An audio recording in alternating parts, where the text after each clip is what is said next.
থেকে জেনে আসি স্যার, এখনো কি অবস্থা কি? মানে এই যে সেনাবাহিনী নিয়ে আমাদের তো এত আলোচনা কখনো হয় নাই যে আমাদের সেনাপ্রধান সাহেব উনি এ একবার এই বক্তব্য দিচ্ছেন, একবার হাসনাতকে ডেকে নিয়ে বলছেন আওয়ামী লীগকে রাখতে হবে, রিফাইন আওয়ামী লীগ আনতে হবে। আবার আওয়ামী লীগ নিষিদ্ধের সময় উনার মতামত আসে। মানে উনার এত মতামত কেন? মানে আমাদের দেশে পলিটিক্স এ যদি কোনো সময় সরকার দখলও করে নেয় সেনাবাহিনী, তারপরে এত আলোচনা করেন নাই। মানে সেনাবাহিনীর মধ্যম এবং নিম্ন পর্যায়ের যারা অফিসার এবং সৈনিক তারা প্রকৃত অবস্থা বুঝতে পারছে দেশে।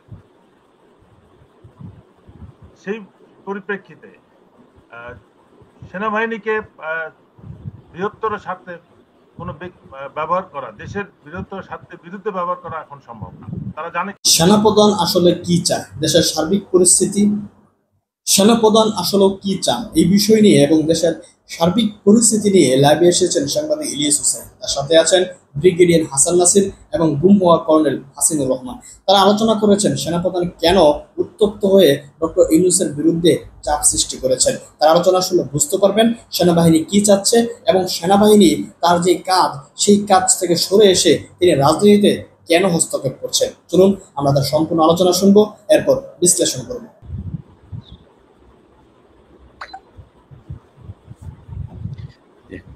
আসসালামু আলাইকুম। প্রিয় দর্শক, আপনারা জানেন দেশের একটা কঠিন সময়ে পার করছে রাজনীতি। যদিও তার কিছুটা সুবাতাস বইতে শুরু করেছে আজকে দুপুর বিকেল থেকেই।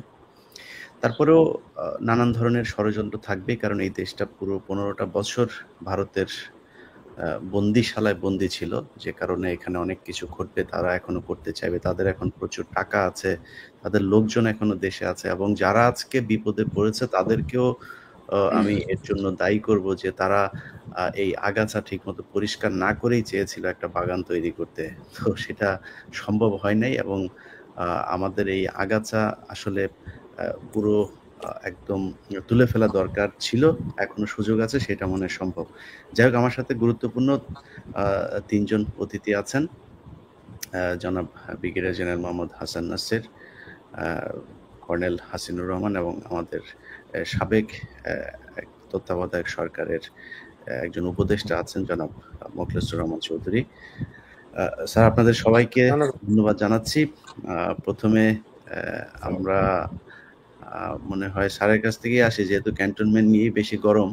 তো হাসান স্যারের কাছ থেকে জেনে আসি স্যার, এখনো কি অবস্থা কি? মানে এই যে সেনাবাহিনী নিয়ে আমাদের তো এত আলোচনা কখনো হয় নাই যে আমাদের সেনাপ্রধান সাহেব উনি একবার এই বক্তব্য দিচ্ছেন, একবার হাসনাতকে ডেকে নিয়ে বলছেন আওয়ামী লীগকে রাখতে হবে, রিফাইন আওয়ামী লীগ আনতে হবে। আবার আওয়ামী লীগ নিষিদ্ধের সময় উনার মতামত আসে। মানে উনার এত মতামত কেন? মানে আমাদের দেশে পলিটিক্স এ যদি কোনো সময় সরকার দখলও করে নেয় সেনাবাহিনী, তারপরে এত আলোচনা করেন নাই। মানে উনি দখলে নেয়ার আগেই এত ধরনের আলোচনা সমালোচনা এইসবের জন্ম দিচ্ছেন কেন?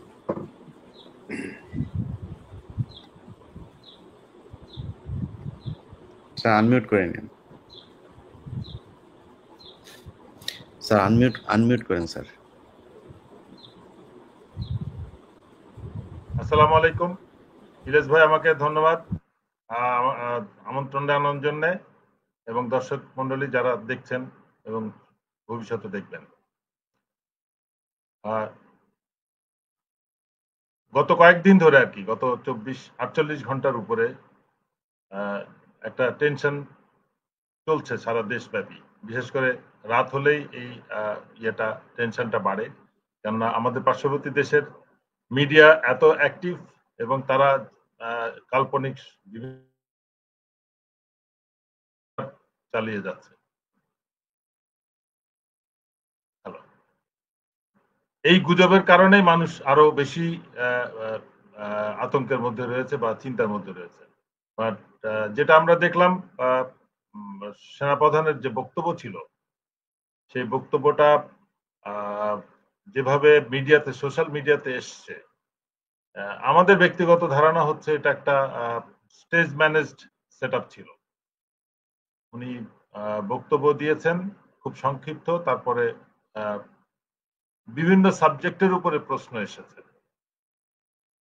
সেই প্রশ্নগুলোর উত্তর সার্বিক বিষয়টাকে, দেশের সবকিছু যা সরকার সম্পৃক্ত এবং বেশিরভাগই সেনাবাহিনীর দায়িত্বের বা যারা প্রশ্ন করেছেন তাদের দায়িত্বের বাইরে পড়ে, আইন শৃঙ্খলা বিষয় ব্যতীত। সেই হিসেবে আমি মনে করি যে প্রশ্নটাও হয়তো সেট আপ করা ছিল যাতে উত্তরগুলা পছন্দ মতো দেওয়া যায়, এবং সার্বিক বিষয়টা বক্তব্যের সারমর্মটা যেটা বেরিয়েছে চুম্বক অংশ হিসেবে সকল মিডিয়াতেই আমরা দেখলাম একই কথা প্রচার হয়েছে। এটা থেকে আমরা বরং ধারণা করছি যে এটা একটা স্টেজ ম্যানেজ গেম ছিল, এবং যেটা জনমনে ব্যাপক প্রতিক্রিয়া সৃষ্টি করেছে। এবং সেই পরিপ্রেক্ষিতে আমরা আশা করছিলাম যে অবশ্যই সেনা সদর দপ্তর থেকে কোনো মন্তব্য আসবে, এবং সেটা দেরিতে হলেও এসেছে, এবং গুজবের কান দেওয়া থেকে বিরত থাকতে সবাইকে অনুরোধ করা হয়েছে। আমরা আশা করব যে যেটা সোশ্যাল মিডিয়াতে বেরিয়েছে সেটা সঠিক না, বা সেনাবাহিনী তাদের ক্ষমতার বাইরে কখনো স্টেপ আউট করার চেষ্টা করে নাই।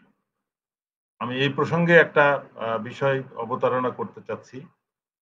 1996 সালের মেতে যখন একটা তত্ত্বাবধায়ক সরকার ছিল, বিএনপি সরকার ক্ষমতা ছেড়ে দিয়েছে এবং ইলেকশন হবে, এই মুহূর্তে জেনারেল নাসিম তখন বিএনপিরই নির্বাচিত সেনাপ্রধান ছিলেন, এবং উনি বেশ কিছুদিন ধরেই চেষ্টা করছিলেন, এবং আমরা যতদূর জানি সেটা আমাদের পার্শ্ববর্তী দেশের যেটা আমরা উলফল্যান্ড বলি, উলফল্যান্ডের মদতেই কাজটা উনি করছিলেন বেশ কিছু ওনার ঘনিষ্ঠ অফিসারদেরকে দিয়ে। সেই প্রসঙ্গে আমাদের যেটা অভিজ্ঞতা, 96 সালের পরে সেনাবাহিনী প্রফেশনালিজম অনেক হারিয়েছে, অনেক বেশি বিভিন্ন ধরনের কাজে মনোনিবেশ করেছে।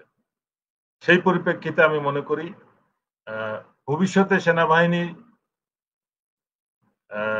ক্ষুদ্র গোষ্ঠী যে কোনো রকম বিশৃঙ্খলা সৃষ্টি করতে পারবে, বাট সমন্বিতভাবে কোনো মার্শাল ল বা জরুরি আইন জারি করে দেশকে সামলাতে পারবে বলে আমার যথেষ্ট সন্দেহ আছে।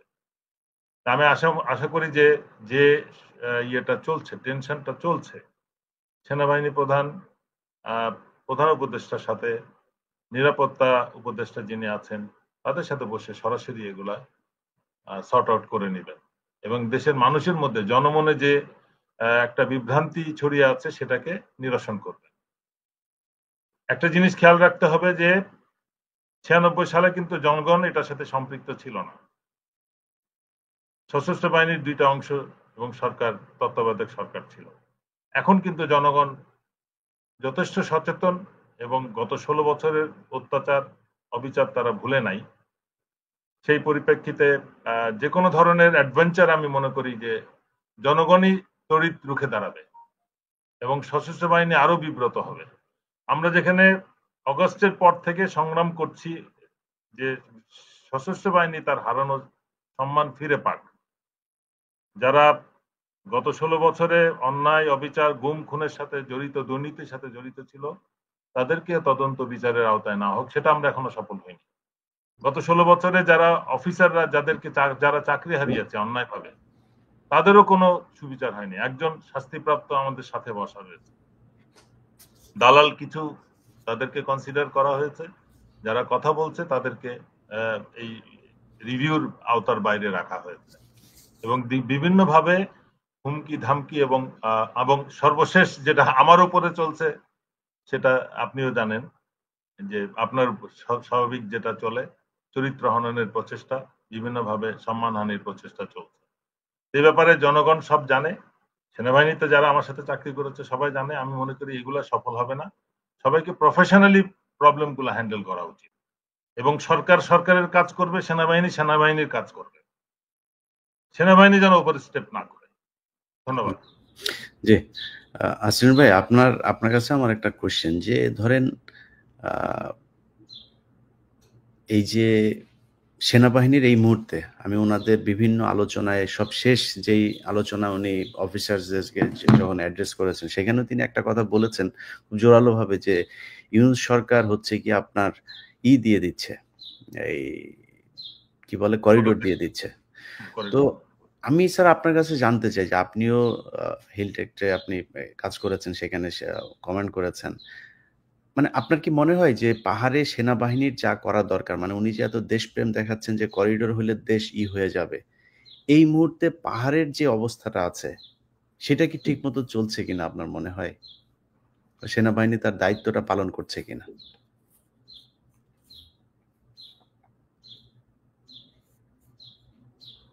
Mute mute. জি, না ঠিক আছে, ঠিক আছে। এটা আমি তো বলবো নাকি? জি, জি স্যার।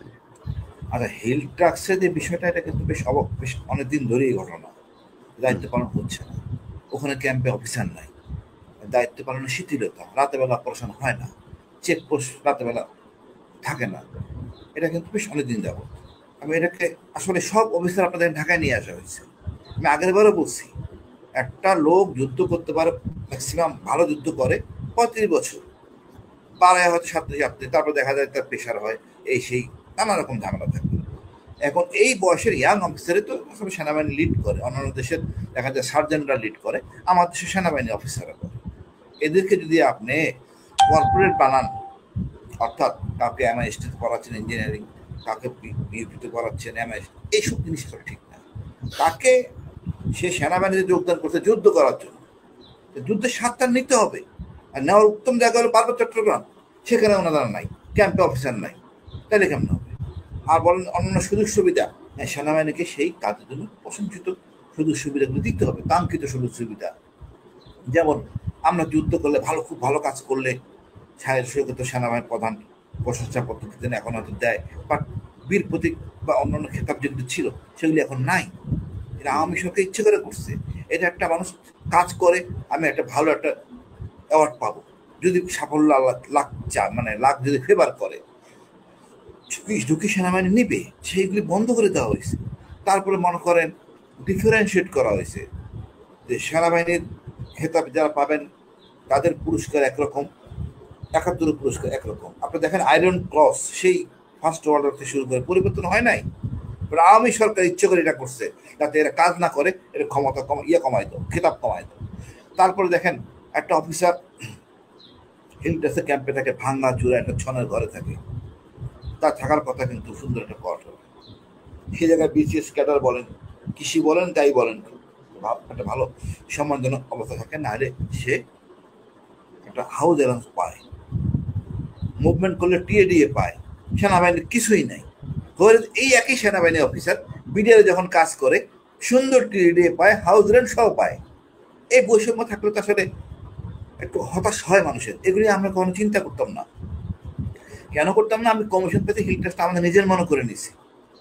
এখন দেখেন নিজের মনে করে নিতে যাইয়া জনগণ জানে না আমাদের কত অফিসার মারা গেছে। আজকে একটা অনুষ্ঠান হচ্ছে হিল ট্রাস্ট নিয়ে, জনগণ জানে না আমাদের কত অফিসার মারা গেছে, কত বাঙালি মারা গেছে, এগুলি আনা হয় নাই। আমাদের এই মৃত্যুর পিছন দায়ী ভারত, অ্যাবসলিউটলি ভারত। শান্তিবাহিনীকে প্রশিক্ষণ, অস্ত্র দেওয়া, আমাদের প্রায় 30,000 লোক মারা গেছে। কোনো রাজনীতিবিদ কোনো কথা বলেন নাই, হোক বিএনপি, আওয়ামী লীগ করার কথাই না, ঠিক করছে। মাহমুদুর রহমান বলেছিলেন যে সেনাবাহিনীর সমস্যার জন্য হাসিনাই বলছিলেন যেটা আর্মি দায়ী। শহীদ জিয়া রহমান এই যে বাঙালিকে পাঠানো ছিল, গৃহহীন বাঙালি, নদী ভাঙ্গা বাঙালি, রিকোয়েস্ট করে পাঠানো ছিল অর্থ দিয়ে, মানে টাকা পয়সা যতখানি করে দরকার পুনর্বাসিত করাতেই আজকে পার্বত্য চট্টগ্রাম আমাদের মধ্যে রয়ে গেছে। এখন কেউ পার্বত্য চট্টগ্রামে আদিবাসী না, সব বহিরাগত। সুতরাং কেউ হয়তো 40 বছর, কেউ 200 বছর, বাট কেউ এই এলাকার আদিবাসী না। এখন দেখেন অন্যান্য উপজাতিদের দেওয়া হচ্ছে, এখন চাল দেওয়া হচ্ছে, কিন্তু বাঙালিরা পাচ্ছে না। এই বর্ষার সময় বাঙালিদের কি কষ্ট ভাই বোঝাতে পারবো না। পাহাড়ে ডালে বাঙালি বসবাস করে, ওই ডিসি অফিসের ওয়ার্নিং দেবে যে ভূমিধস হবে, সবাই নামাই দেবে। এই লোকগুলি রাস্তায় রাস্তায় ঘুমাবে, দেখবেন যেটা পলিথিন নিয়ে করতেছে। আর ফরেস্টের লোকরা লাঠি নিয়ে দৌড়াতে থাকে, তার ফরেস্টে যেন নতুন করে না ঢুকে।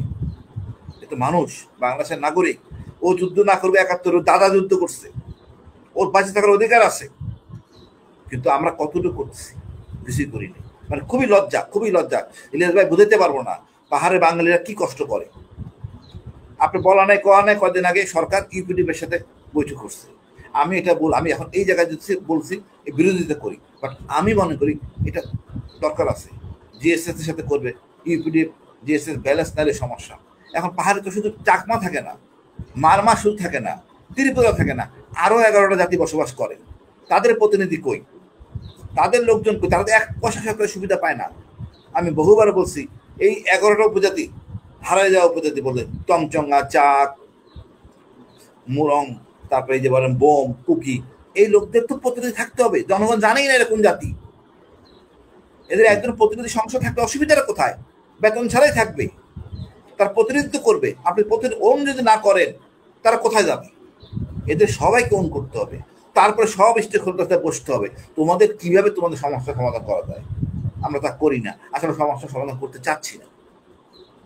আমি মনে করি ভাই এইদিকে একটু আসি স্যার, এইদিকে একটু আসি যে আপনি মানে এই যে সংকটটা তৈরি হইলো, ঢাকাতে যে সংকট তৈরি হইলো, এই সংকটের জন্য দায়ী কে? কি হলো বা হচ্ছে? এই সংকটের জন্য দায়ী সেনাপ্রধানের অনুসারীরা, তাদের আশেপাশের লোকগুলি এটা তাদের রং পথে গাইড করতেছে। একজন সেনাপ্রধান জানেন না, উনি সব ফেসবুক দেখেন না, তেমনও পড়েন না, ডিসকভার, তার যে সহযোগীরা আছে ভুল পথে গাইড করতেছে। আমার খেয়াল আছে স্যার 96-এ কথা বলছেন, আমি তো মিলিটারি অফিসে থাকা থেকে আমি কিন্তু খেপে গেছিলাম খালেদা জিয়ার উপরে, কেন আমার সেনাপ্রধানকে বের করে দেওয়া হলো। সত্য কথা, তা মেজর। বাট এই কাজটাকে, এটা গণতান্ত্রিক প্রক্রিয়া, এটা গ্রহণযোগ্য না।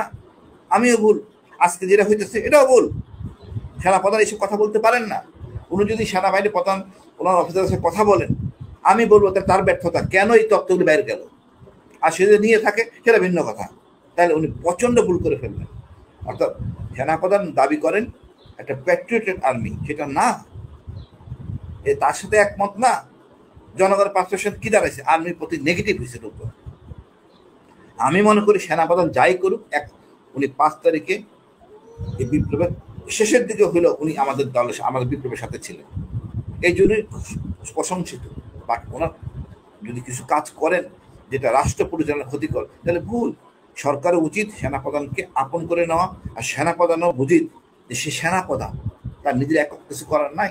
এই সমস্যা গত 2 দিন আগের না, এই সমস্যা শুরু হয়েছে আপনি খেয়াল করেন শাহবাগে ওই বিজয়ের পরে।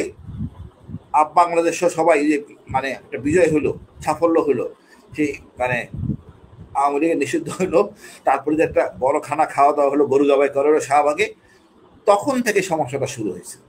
আর এই সমস্যার মূল কারণ হলো আওয়ামী লীগকে নিষিদ্ধ করো।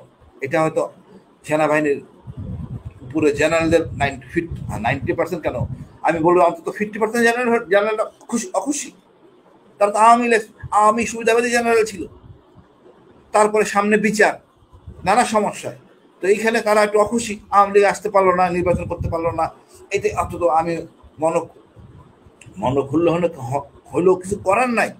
জনগণ চায় না আওয়ামী লীগ আসবে না, আর এটাই বাস্তবতা।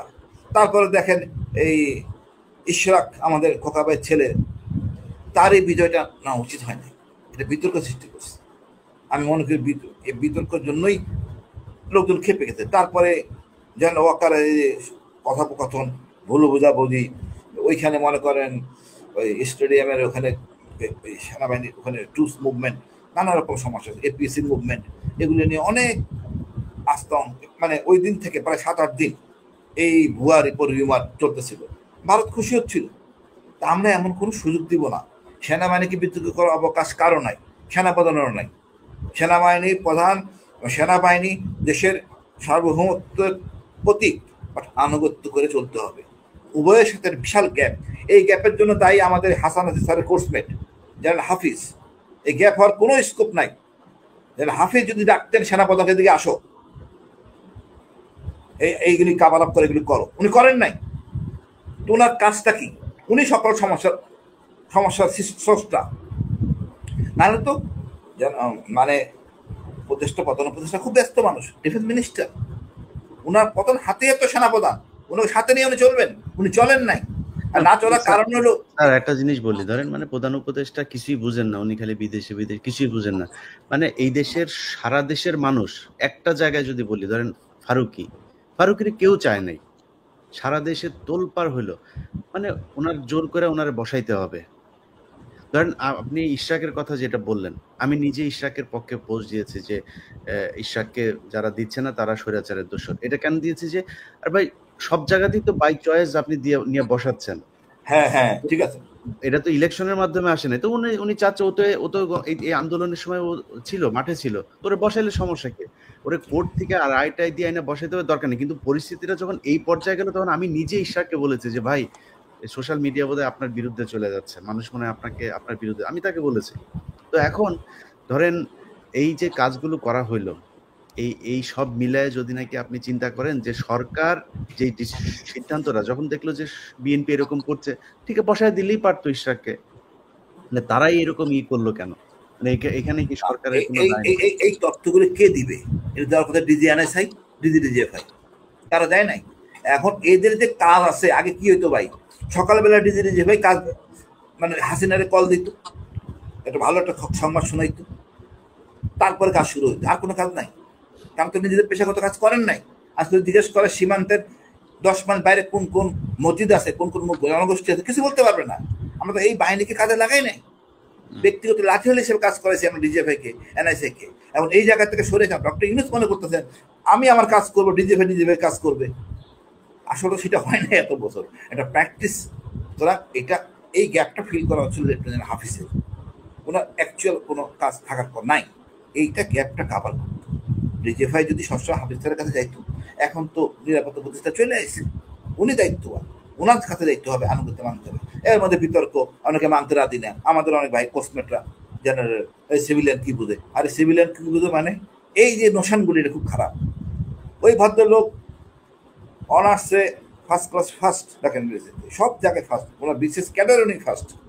উনি যদি মমতাজ হইতো তখন তো সবাই মানতো ভাই, মমতাজ হইলে কিন্তু আজকে কোনো সমস্যা থাকতো না। এখন মমতাজ নাই, ওনারে এই মানে খলিল সাহেবকে মানবেন না, এটা কথা হলো না। এমনও দায়িত্ব দেওয়া হয়েছে, দায়িত্বকে আমরা অ্যাসিস্ট করবো, এই অ্যাসিস্ট করলে আজকে ভুল বোঝাবুঝি হইতো না, ওয়াকারও আজকে এই কাজগুলি করতো না, আমরা আজকে বিব্রতমতা করতাম না। আমার মনে হয় এই সমস্যাটা সমাধান হবে, এই জিনিসটা কাভার আপ করবেন, যাতে আমরা দেশটাকে কাঙ্ক্ষিত জায়গায় নিতে পারি ভাই। জি, স্যার আপনার কাছে যাই। আপনি তত্ত্বাবধায়ক সরকারের সাবেক প্রেস সেক্রেটারি ছিলেন, এরপরে অ্যাডভাইজার হয়েছিলেন।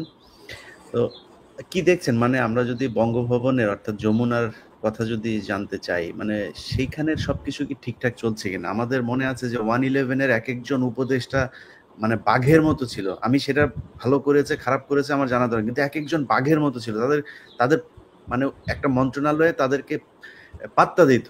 কিন্তু এখনকার অনেক উপদেষ্টাদেরকে দেখি সচিবরা পাত্তা দেয় না, উপদেষ্টারা অসহায়ের মতো কথা বলে। নানান দিকের মানে একটা জায়গায় পুলিশের আপনি যদি দেখেন, আইজিপির এক এক ওসিকে সরানোর ক্ষমতা আইজিপির নাই।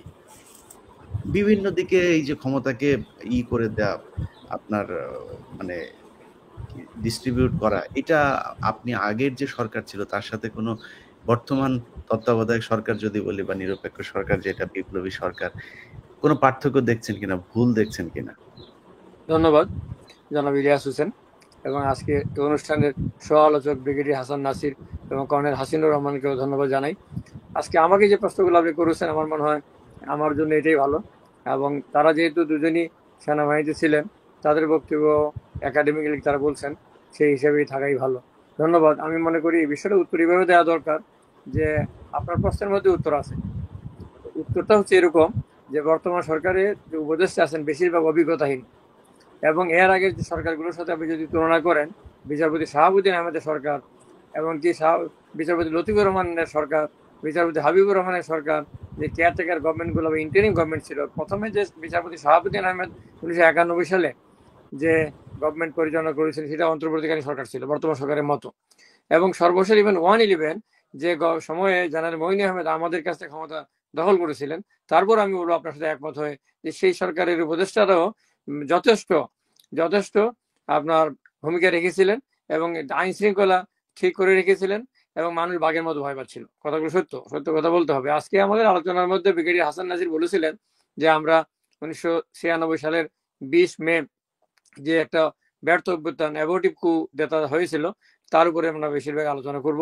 এবং মাত্র 4 দিন আগে 20 মে আমরা পার করেছি।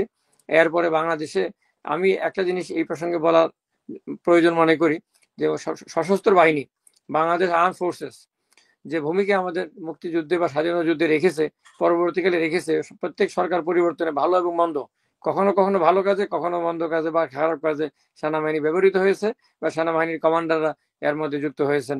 সেই হিসেবে আমরা যদি ধরে নেই 1971 সালে জেনারেল মোহাম্মদ আতাউর গনি উসমানী, বাংলাদেশের প্রথম জেনারেল, সর্বাধিনায়ক, স্বাধীনতা যুদ্ধের সর্বাধিনায়ক, বাংলাদেশের মুক্তিযুদ্ধের সর্বাধিনায়ক, শুধুমাত্র সেনাবাহিনীর বা সশস্ত্র বাহিনীর সর্বাধিনায়ক না। এখানে ভুল বা শুদ্ধ হয়েছে এটা বলার সুযোগ না, এই কারণে যে তখন আমরা হেফাজত ওয়েতে আমরা স্বাধীনতা যুদ্ধ শুরু করেছিলাম এবং জেনারেল উসমানীকে এটা কনফার করা হয়েছিল। অস্থায়ী সরকার 1971 সালে মুজিবনগরের আমর কানুন থেকে তাকে মুক্তিযুদ্ধের সর্বাধিনায়ক, মুক্তি বাহিনীর সর্বাধিনায়ক তাকে করেছিল এবং তার সমস্ত মুক্তিযুদ্ধ সার্টিফিকেট গুলোতে এইভাবে ছিল, আছে পুরোনো সার্টিফিকেট গুলোতে। তো সেই সময় 71 সালে 11টা সেক্টরে বাংলাদেশকে ভাগ করা হয়েছিল। তেলিয়াপাড়াতে সেক্টর কমান্ডারের মিটিং করে জেনারেল উসমানী যেভাবে বাংলাদেশ স্বাধীনতা যুদ্ধে দায়িত্ব নিয়েছিলেন, সেটা ভারত যদি আমাদের সহযোগিতা নাও করতো, একটু সময় বেশি লাগতো, বাংলাদেশ স্বাধীন হতো। কথাটা ফ্রেম করার জন্য সংক্ষেপে নিয়ে যাচ্ছি।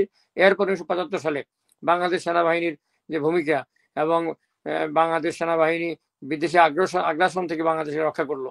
তারপরে আপনি চলে আসেন 1990 সালে, যে সেনাবাহিনীর প্রধান জেনারেল হোসেন মোহাম্মদ এরশাদ 15 বছর ক্ষমতা থাকার পর যখন আন্দোলনের মাধ্যমে 1987 সালে সরকার পরিবর্তন হলো না, যেহেতু সেনা প্রধান বা সেনাবাহিনী সরকারের পক্ষে ছিল, যখন সেনাবাহিনী এবং সেনা প্রধান 1990 সালে জেনারেল নুরুদ্দিন খানের নেতৃত্বে সরকারের পক্ষ থেকে সাপোর্ট উইথড্র করলো, উইথড্র করার পরে সরকার পরিবর্তন হয়ে গেল। আমরা সেই সময়ে কাছাকাছি আন্দোলনে ছিলাম, আমি এটাও শর্ট করছি। এরপরে আমরা যদি 96 সালের 20 মের যে কু হয়েছিল, যে কুয়েতে জেনারেল আবু সালেহ মোহাম্মদ নাসিম বীর বিক্রম, তার সাথে আমার ব্যক্তিগত সম্পর্ক ভালো ছিল, কিন্তু তিনি একটা কথা আমাকে প্রায়ই বলতেন বঙ্গভবনে বিভিন্ন রিসেপশনে, স্বাধীনতা যুদ্ধ বিজয়, স্বাধীনতা দিবস, বিজয় দিবস সহ বিভিন্ন অনুষ্ঠানে বলতেন যে I will be another Zia Rahman. আমি বলতাম তাকে যে আপনি আনাদার জিয়া রহমান হবেন কি হবেন না, অনলি আল্লাহ নোজ। বিষয়টা হচ্ছে যে এখানে এইভাবে আপনি কথাগুলো পাবলিক মিটিং এর পুরো, আমি তো একা কথাগুলো বলছি আপনাদের কয়েকজনকে, আমি এইভাবে না বলাই ভালো। অর্থাৎ একটু আগে ব্রিগেডিয়ার হাসান নাসির বলছিলেন যে 96 সালের 20 মের কুর আগে কিন্তু জানাজানি হয়ে গেছিল অনেক আগে থেকে। এমনকি টিএনটির চেয়ারম্যান জেনারেল নাসিমের মামা এম.এইচ চৌধুরীকে বেগম জিয়ার হাত দিয়ে, প্রধানমন্ত্রী বেগম জিয়ার হাত দিয়ে সেখানে বসানো হয়েছিল। কেন? তার হাত দিয়ে টেলিফোন ইন্টারসেপ্ট করা হবে গুরুত্বপূর্ণ লোকদের, সেটা করা হয়েছিল। এবং আমি সেদিন দৈনিক দিনকালে ব্রিগেড জেনারেল নাসিমের যে কথোপকথন, বাংলাদেশের কোনো পত্রিকা সেদিন সাহস করে নাই, আমরা সেদিন সেই পত্রিকাতে জেনারেল নাসিমের ক্যাসেট কেলেঙ্কারি প্রকাশ করেছিলাম, আমাদের বোমা মেরে অফিস উড়িয়ে দেওয়ার হুমকি দেওয়া হয়েছিল, সেটা ফেস করেছিলাম আল্লাহ রহমতে। যাই হোক, বিএনপিকে বলা হয়েছিল এবং জেনারেল নুরুদ্দিন খান যখন সেনাবাহিনী প্রধান ছিলেন, 49 জন ব্রিগেডিয়ার কর্নেলের চাকরি চলে যায়। নুরুদ্দিন খান গলফ ক্লাবে গলফ খেলেন, তাদেরকে অফিসাররা ফোন করে বলেন, জেনারেল নুরুদ্দিন খানকে অফিসাররা ফোন করে বলে, স্যার আমার তো চাকরি নাই। বলে কি বলো? আমি তো জানি না, ফাইল তো আমার মাধ্যমে আসে নাই। জেনারেল নাসিম তখন ডিজি ছিলেন, তাকে এতই বিশ্বাস করা হয়েছিল, তার মাধ্যমে সব ফাইল যেত, তিনি এইভাবে ফাইল সাইন করে নিয়ে আসতেন। অনেক ঘটনা ঘটেছে, মানে এরপর যেটা হয়েছে নাসিম ক্ষমতা দখল করবেন বিশ্বাস করা হয়নি। এখন যদি এরপরে আমি চলে আসি 2007 সালে, আমি যখন রাষ্ট্র ক্ষমতা ছিলাম, যখন জেনারেল মইনু আহমেদ ক্ষমতা দখল করেছিলেন, সেটাও আমি সংক্ষেপ করব।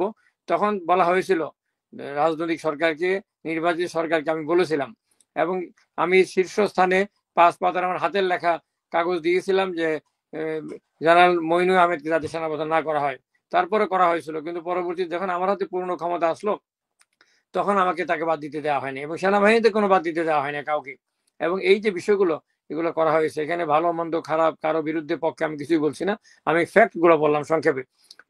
এরপরে যারা দেখেন 96 সালের 20 মের যে অ্যাবোর্টিভ কু বা ফেইল কু অথবা ব্যর্থ অভ্যুত্থান, যারাই বলি না কেন, এরপরে সর্বশেষ যারা দাঁড়িয়েছে, যে 16 বছর, প্রায় 16 বছর বা 15.5 বছর শেখ হাসিনার নেতৃত্বে যে একটি অবৈধ, একটি ফ্যাসিস্ট, একটা স্বৈরাচারী সরকার বাংলাদেশের রাষ্ট্র ক্ষমতা জগদ্দল পাথরের মতো চেপে বসেছিল।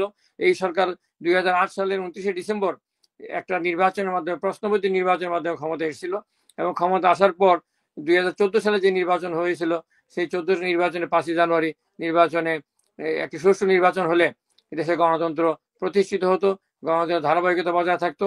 এমনও যদি হতো বাংলাদেশের মানুষ একটি ওই ইতিহাসগুলো আসলে আমরা জানি, আমরা বর্তমান নিয়েই থাকি, যে 24 এই মুহূর্তে আপনাদের সরকারের অভিজ্ঞতার প্রেক্ষিতে এই সরকারকে আপনি কি অ্যাডভাইস করবেন, কিভাবে চলা উচিত, কোনো ভুল হচ্ছে? এটা আমার মনে হয় তারা দুইজন অলরেডি কিছু অ্যাডভাইস করে ফেলেছেন। আমি আপনার সাথে, আপনিও দুই একটা পয়েন্ট বলেছেন উপস্থাপনের সুযোগে, আমি মনে হয় ওই পয়েন্টে যাই। বর্তমান সরকারের দায়িত্ব হবে যে সেনাবাহিনীর সঙ্গে, আমি কাজ করেছি আমার পিএইচডি গবেষণার মধ্যে সিভিল মিলিটারি রিলেশন, সিএমআর আছে, সিভিল এবং মিলিটারিকে মিলে কাজ করতে হবে এবং সিভিল অ্যাডমিনিস্ট্রেশনকে একটু আপার হ্যান্ড দিতে হবে এবং মিলিটারির একসাথে একযোগে কাজ করবে। সারা দুনিয়ার যে নিয়ম এটি আমাদের ফলো করতে হবে। আমি বঙ্গভবনে থাকা অবস্থায় যখন সিএমআর এর ক্ষেত্রে সিভিল এবং মিলিটারি অ্যাডমিনিস্ট্রেশনের যাকে যেখানে বসানো সেটা করার কারণে doctor Sadat Hossain cabinet secretary তৎকালীন তিনি বঙ্গভবনে চলে আসছেন, পাস চাচ্ছেন, বললে আমি আপনাকে স্যালুট দিতে চাই। আমি বললাম আপনি তো মিলিটারি অফিসার না, আপনি স্যালুট দেবেন কেন? উনি বললেন যে আপনি যেভাবে যার যেখানে অবস্থা সেটা আজকে একটা গোলমাল হচ্ছিল বঙ্গভবনে সেটাকে সমাধান করে দিয়েছেন। তো আজকে যেটা দাঁড়িয়েছে যে সেটা হলো যে আমি তাদের দুজনে বলেছেন, আপনিও বলেছেন, আমি যে বিষয়টা মানে আমি যদি বিতর্কে আমার যদি মত থাকে এটা আপনার পছন্দ না হয় সেটা তো আপনাকে প্রতিষ্ঠিত করতে হবে আজকে আলোচনার স্বার্থে, এবং এখানে ডিবেট যদি হয় তাহলে পক্ষে এবং বিপক্ষে আর্গুমেন্ট এবং কাউন্টার আর্গুমেন্ট থাকতে হবে। সেই হিসাবে বলি যে ওনারা বলেছেন, আমি বলছি যে জেনারেল ওয়াকারুজ্জামানের নেতৃত্বে বাংলাদেশ সেনাবাহিনী 2024 সালের 5ই আগস্ট, এর আগে তারা কে কি করেছেন আমি সেই প্রসঙ্গে আমি যাচ্ছি না, সেদিন তারা যে ভূমিকা রেখেছেন না সেটা স্বৈরাচার পতনে, ফ্যাসিস্টের পতনে এই সেনাবাহিনী গুরুত্বপূর্ণ ভূমিকা রেখেছে।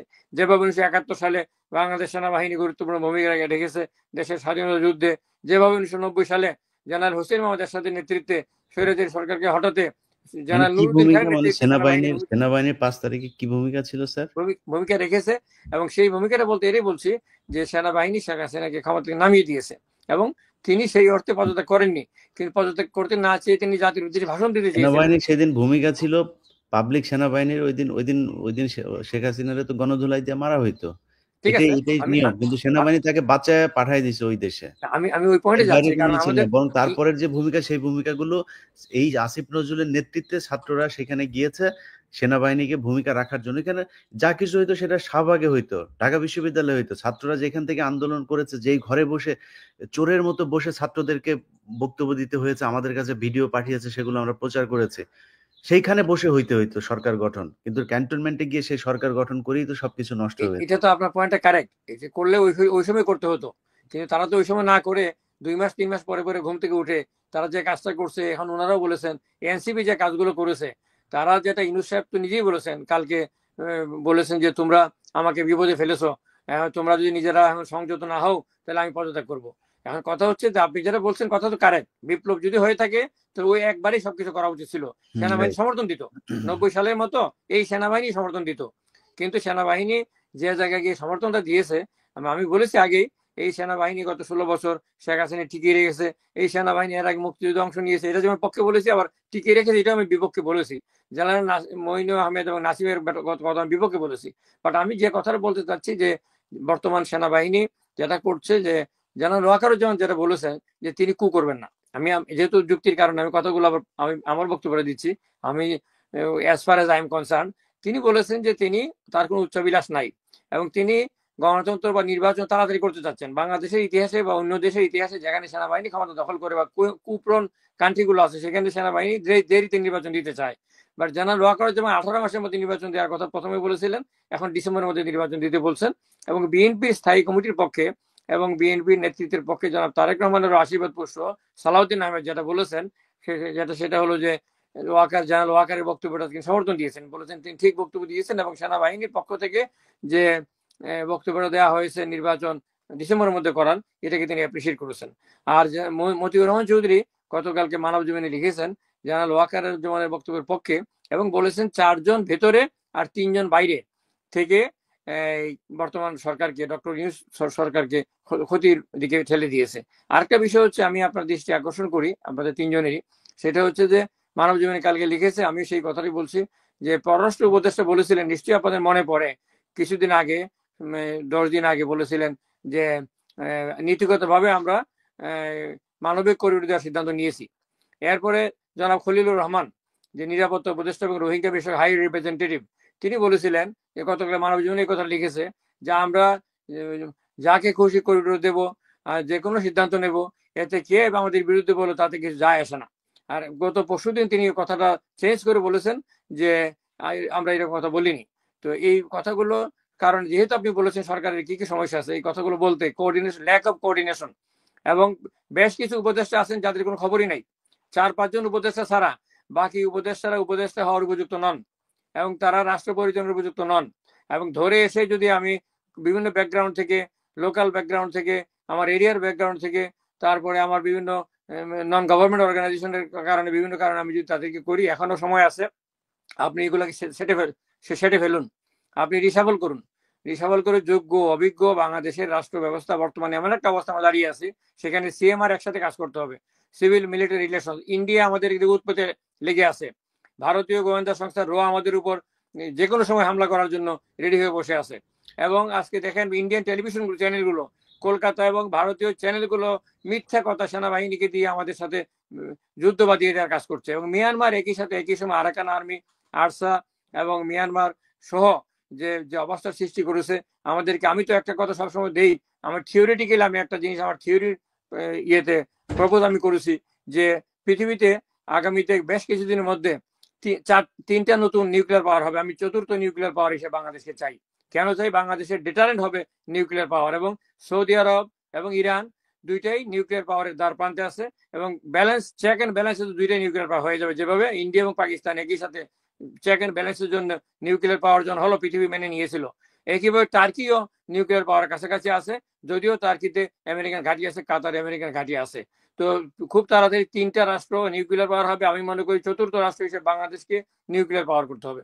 এই সেনাবাহিনীর প্রধানের র্যাঙ্ক এবং অন্যান্য বাহিনীর র্যাঙ্ক জেনারেল এবং সমমানের করার জন্য আমি কাজ করেছি। ব্রিগেডিয়ার সাবাস আশফাককে যখন 96 থেকে 2001 সালে আওয়ামী লীগ ক্ষমতা থাকার সময় হত্যা করা হয়েছিল ষোলো বনার পাওয়া পাকিস্তান আর্মি চট্টগ্রামে, তখন আমি রুখে দাঁড়িয়েছিলাম ওকাবের মিটিং এ শেখ হাসিনার সাথে, তখন তৎকালীন প্রধানমন্ত্রী শেখ হাসিনার সাথে এটা নিয়ে আমি আর্গু করেছিলাম এবং আমি নিউজ করেছিলাম যে তাকে হত্যা করা হয়েছে। ইত্তেফাক লিখেছিল তারা অবমৃত্যু হয়েছে। তখন শেখ হাসিনা আমাকে স্বীকার করেছিলেন যে সেনাবাহিনীর অফিসারই তাকে মেরেছে, আমি কিছু করতে পারবো না।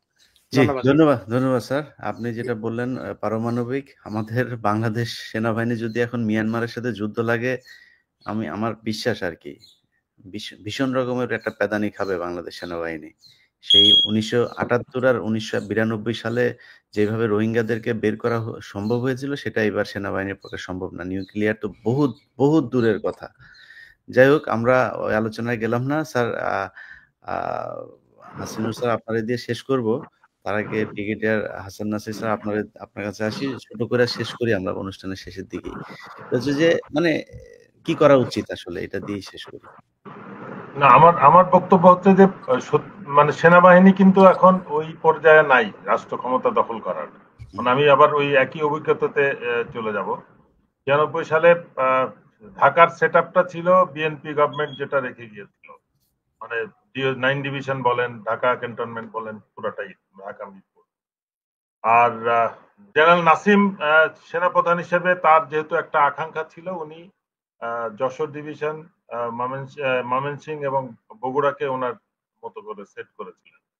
কিন্তু উনি যখন এবং 9 ডিভিশনও বলা যেতে পারে, জেনারেল ইমাম তার ক্যাডেট কলেজের ছোট ভাই হিসেবে, জেনারেল হারুন জিনিসটা কোঅর্ডিনেট করেছিলেন। সেই পরিস্থিতিতেও কিন্তু যখন উনি ঘোষণা দিয়ে দিলেন যে ওই 4 জন অফিসারের বরখাস্তের পরিপ্রেক্ষিতে উনি জেনারেল মতিন, জেনারেল উল আলম চৌধুরী এবং সুবেদ আলী ভুইয়াকে বরখাস্ত করে দিলেন সেনাপ্রধান, যেটা ওনার কোন অবস্থাতেই ক্ষমতার মধ্যে ছিল না। 3 জন জেনারেলকে উনি বরখাস্ত করে মানে সংযুক্ত করে দিলেন। তো সেই পরিস্থিতিতেই যুদ্ধ ঘোষণা।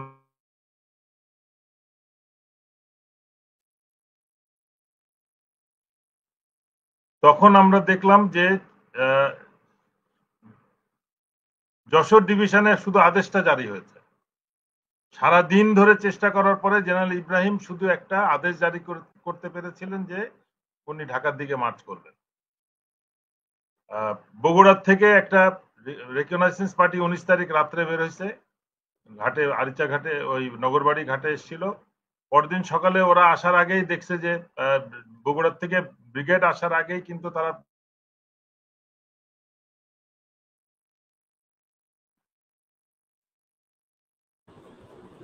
আর ময়মনসিংহ থেকে যখন শুরু করে তখন 9 ডিভিশন থেকে একটা সিদ্ধান্ত আসে যে আমাদেরকে বলা হয় এটাকে রেজিস্টার করতে। 9 ডিভিশনে আপনি তখন অলরেডি 2 বছরের উপরে আমি জীবন অপারেশন, এবং তার আগে দীর্ঘ সময় 2 বছর প্রায় সময় ছিলাম, কোনো আমার সিনিয়র ছিল না কর্নেল স্টাফ, যার ফলে পুরো দায়িত্বটাই ছিল। এবং 1 মাস প্লাস আগে কর্নেল মাসুদ জয়েন করেন, মাসুদ উদ্দিন চৌধুরী বিখ্যাত। উনি মোটামুটি কাজ বোঝার আগেই কিন্তু এই ঘটনা শুরু হয়ে গেছে। তখন আমরা দেখলাম যে ময়মনসিংহ থেকে যে ট্রুপসটা মুভ করেছিল সেটাও কিন্তু ব্রিগেড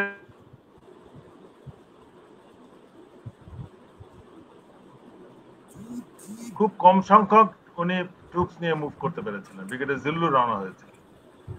এই জিনিসগুলো খেয়াল করতে। এখন আমি উল্টা সাইড আসি, যখন রেজিস্ট্যান্সের প্রশ্ন আসলো যে না এই কুয়ের পক্ষে যাওয়া হবে না 9 ডিভিশন, জেনারেল ইমাম সত্যিকার অর্থে নীরবে সাপোর্ট দিচ্ছিলেন এবং চাচ্ছিলেন যে 9 ডিভিশন জেনারেল নাসিমের পক্ষে যাক, কিন্তু ইট ইজ ইয়াং অফিসার্স, মানে আমার rank lieutenant colonel and below, তারা কিন্তু আমরা রেজিস্ট করছি।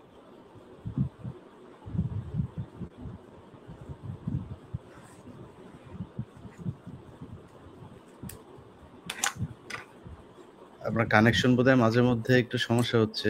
ঢাকাতেও একই কাহিনী।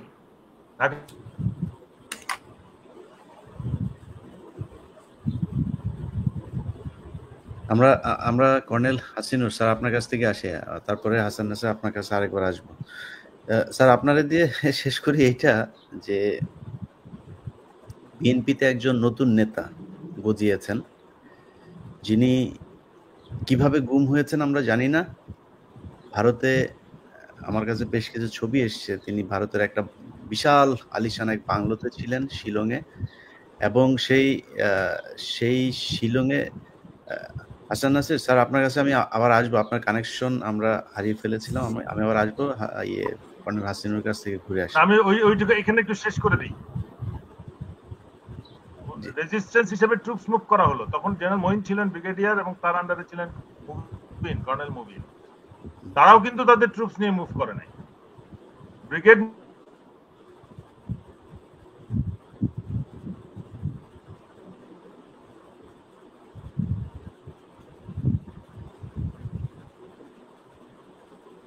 মানে after 3-4 hours effort general Moin তখন অনলি 79 ট্রুপস নিয়ে গাজীপুর গেছিল। এটা আমি বলতেছি। 46 ব্রিগেড কিন্তু বেরোয়নি, ঢাকায় বের হয়নি। আমার ধারণা যে সেনাবাহিনীর মধ্যম এবং নিম্ন পর্যায়ের যারা অফিসার এবং সৈনিক, তারা প্রকৃত অবস্থা বুঝতে পারছে দেশে।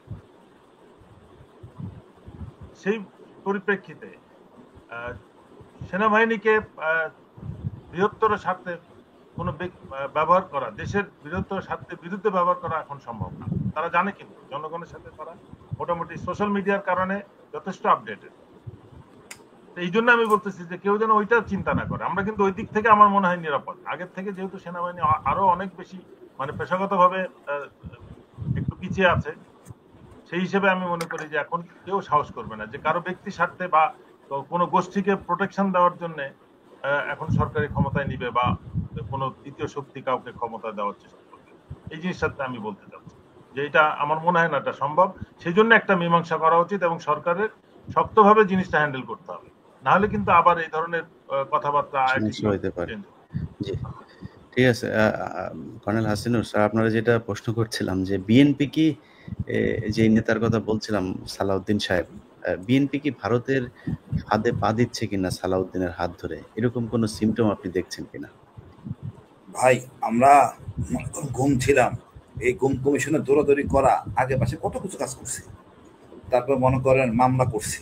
সালাউদ্দিন সাহেব একটা এত বড় একটা ডকুমেন্ট যেটাতে ভারতকে আমরা কাবু করতে পারি। এই ভদ্রলোক ঘুম ছিলেন, এখন দেখতে ভারত প্রেমে পড়ে গেছেন। উনি ঘুমের মামলা করতেছেন না, সিটিতে আসেন নাই। উনি মামলা করলে তো আমরা অজিত দোভাল এবং এই মোদি, মানে চা বিক্রেতা মোদিকে আমরা আইনের আওতায় আনতে পারতাম।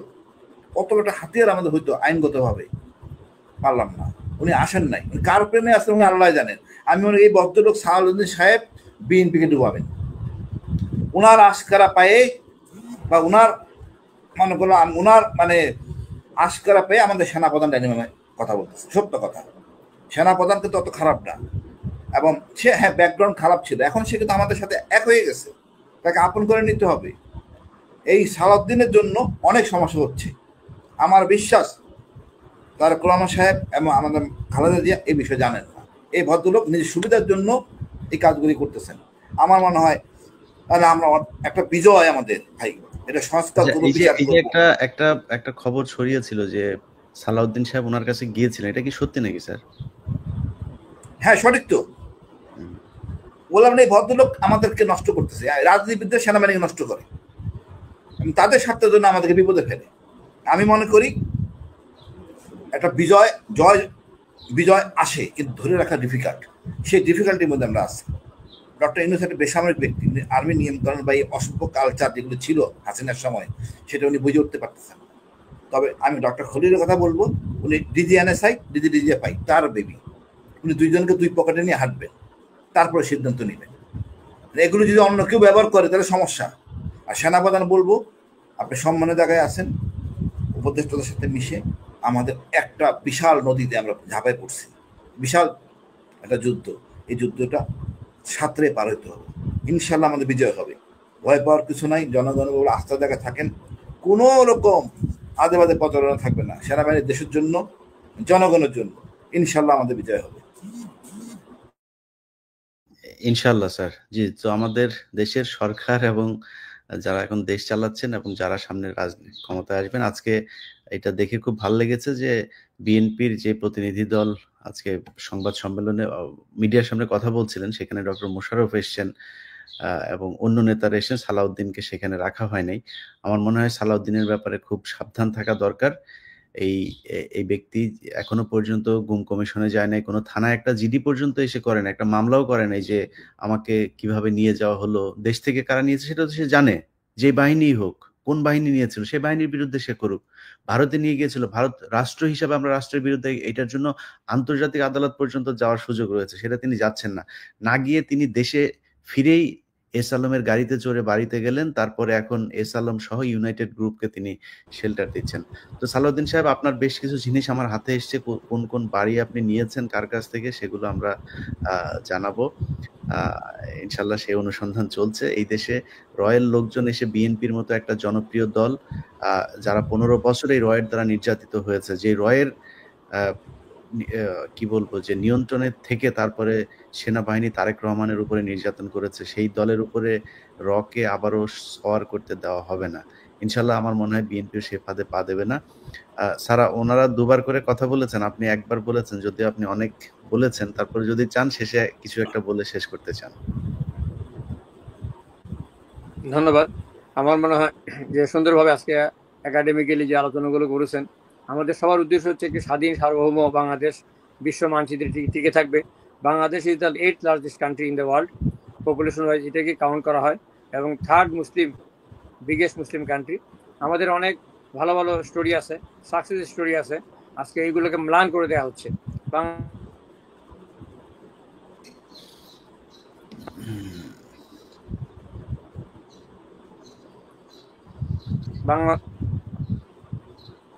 বাংলাদেশ গার্মেন্টস, টেক্সটাইলে আজকে ওয়ার্ল্ডের মধ্যে আমরা টপে আছি।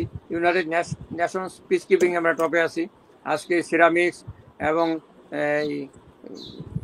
ফার্মাসিউটিক্যালস সহ বিভিন্ন ক্ষেত্রে বাংলাদেশ যে ওয়ার্ল্ড স্ট্যান্ডার্ড, ইন্টারন্যাশনাল স্ট্যান্ডার্ড আমরা রপ্তানি করছি। এবং কথা শোনা যায়? জি, শোনা যাচ্ছে, শোনা যাচ্ছে। হ্যাঁ, তো আমরা এইগুলো এই অবস্থার মধ্যে থাকা সত্ত্বেও বাংলাদেশকে আজকে ম্লান করে দেওয়া হচ্ছে। বাংলাদেশের সামনে যে সুযোগ আছে এটাকে কাজে লাগানোর জন্য professor doctor Yunus, Nobel laureate, বাংলাদেশের বর্তমান চিফ অ্যাডভাইজার, তার নেতৃত্বে এবং সেনাপ্রধান জেনারেল ওয়াকারুজ্জামানের নেতৃত্বে সিভিল এবং মিলিটারি যে রিলেশন, সেটাকে কাজে লাগিয়ে আমরা আজকে আমাদের পার্শ্ববর্তী দেশ আমাদের স্বাধীনতা সার্বভৌমত্ব খর্ব করার জন্য, ক্ষুণ্ণ করার জন্য তারা যে ধরনের পদক্ষেপ নিচ্ছে এটাকে মোকাবেলা করার জন্য ঐক্যবদ্ধভাবে আমাদের সামনে এগিয়ে যেতে হবে। এবং আজকে আপনি যে আলোচনাগুলো করেছেন এটা সমসাময়িক, কন্টেম্পোরারি, এবং এই আলোচনাটা পার্টিনেট।